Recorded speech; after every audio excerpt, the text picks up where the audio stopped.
Assalamualaikum warahmatullahi wabarakatuh.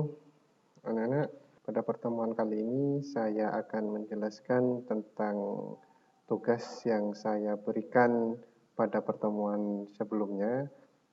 Dengan saya Ahmad Karim Rasid, Guru Perencanaan Bisnis.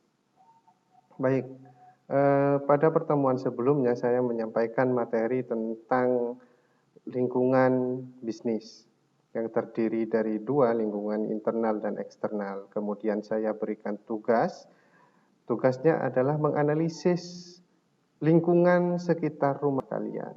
Mungkin kalian bingung apa yang harus dilakukan. Sebenarnya kalian bisa membaca materi yang saya berikan, kemudian dikerjakan tugasnya. Mungkin karena kurangnya penjelasan, maka kalian semuanya bingung. Baik, sekarang saya akan menjelaskan tugas apa yang harus dikerjakan. Baik, saya ulangi lagi tentang lingkungan bisnis. Lingkungan bisnis itu intinya pada pertemuan kemarin itu dibagi ke dalam dua, yaitu lingkungan internal yang merupakan lingkungan yang ada di dalam perusahaan kita. Kalau misalkan saya tugaskan kalian, anggaplah rumah kalian adalah sebuah perusahaan, maka lingkungan itu lingkungan yang ada di dalam rumah kalian. Kata lingkungan ini bisa kita sebut dengan barang-barang dan segala sesuatu yang ada di dalam ruangan tempat usaha. Misalnya, kalau ini di perusahaan ya, misalnya peralatan atau mesin produksi, mesin penggiling tepung, panci, ini maaf ini tulisannya salah, panci berukuran besar, ukuran 20 liter, kompor, gas, meja adonan, bak air, dan lain-lain. Tergantung dari perusahaannya itu perusahaan apa.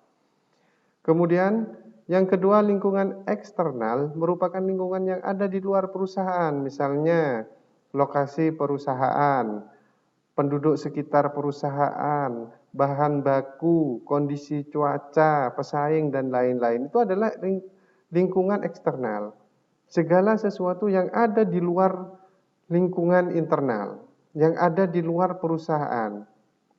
Ya, jadi itu bedanya. Kalau internal itu ada di dalam perusahaan, kalau eksternal itu di luar. Tugas kemarin saya minta kalian untuk menganalisis lingkungan yang ada di rumah kalian. Jadi lingkungan apa yang ada di lingkungan internal rumah kalian? Kemudian lingkungan apa yang ada di lingkungan eksternal apa yang ada di lingkungan rumah kalian? Misalkan lingkungan internal, rumah saya Pak, di lingkungan internalnya ada kasur, ada ruang tamu, ada ruang makan, ada kamar. Itu sebenarnya yang saya minta kemarin. Kemudian lingkungan eksternalnya apa? Ada Pak, tetangga saya baik orangnya, kemudian banyak anak-anak Pak di lingkungan saya. Itu lingkungan eksternal perusahaan. Atau rumah saya dekat dengan di pinggir jalan Pak, jalan raya, di sana rame. Itu adalah lingkungan eksternal rumah kalian. Itu sebenarnya yang saya minta. Pada pertemuan kali ini saya akan merubah tugas yang sebelumnya itu, yang kemarin saya minta lingkungan internal rumah kalian, maka pada pertemuan ini saya minta kalian untuk membuat satu usaha. Kalian membuat satu usaha apa saja, yang jelas bentuknya produksi. Misalkan usaha pembuatan tahu, usaha pembuatan tempe, pembuatan pentol, usaha pembuatan keripik, usaha pembuatan pisang goreng misalkan, atau yang lainnya, atau usaha pembuatan tape dan sebagainya. Yang bisa kalian buat, terserah apapun, minuman pun juga tidak apa-apa. Yang penting bentuknya adalah usaha produksi, membuat, bukan menjual kembali. Oke, ini saya kasih contoh. Misalkan nama perusahaannya, ini harus ditentukan nama perusahaannya dulu. Nama perusahaan Barokah. Usahanya adalah pembuatan tahu susu.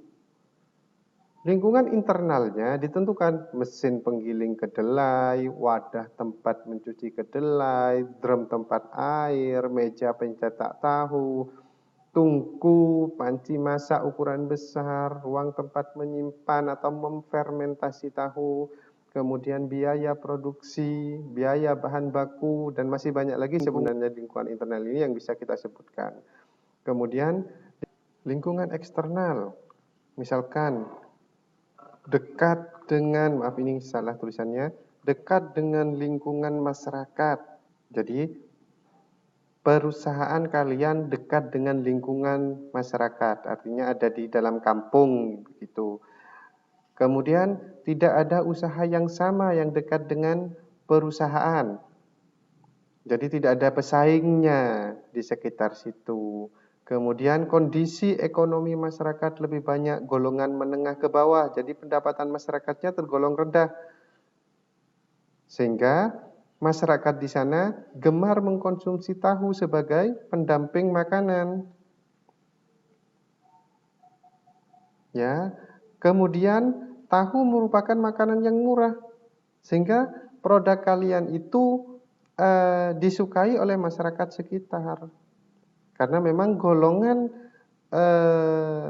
ekonominya dari bawah sampai menengah saja, jadi tergolong rendah. Kemudian makanan ini dapat dikonsumsi oleh masyarakat baik golongan bawah maupun golongan atas. Ini adalah lingkungan eksternal, lingkungan di luar perusahaan, seperti itu. Mungkin untuk pertemuan kali ini kalian buatlah satu usaha dalam bentuk usaha produksi. Ini bisa kalian tulis atau bisa langsung kalian ketik di aplikasi itu, silahkan. Kalau ditulis silahkan, kemudian kalian foto, kalian kirimkan melalui aplikasi itu.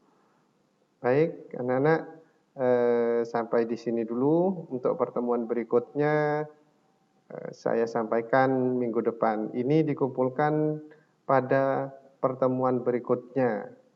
Saya harap kalian bisa mengerjakan semuanya. Terima kasih. Assalamualaikum warahmatullahi wabarakatuh. Tetap sehat, tetap patuhi protokol kesehatan.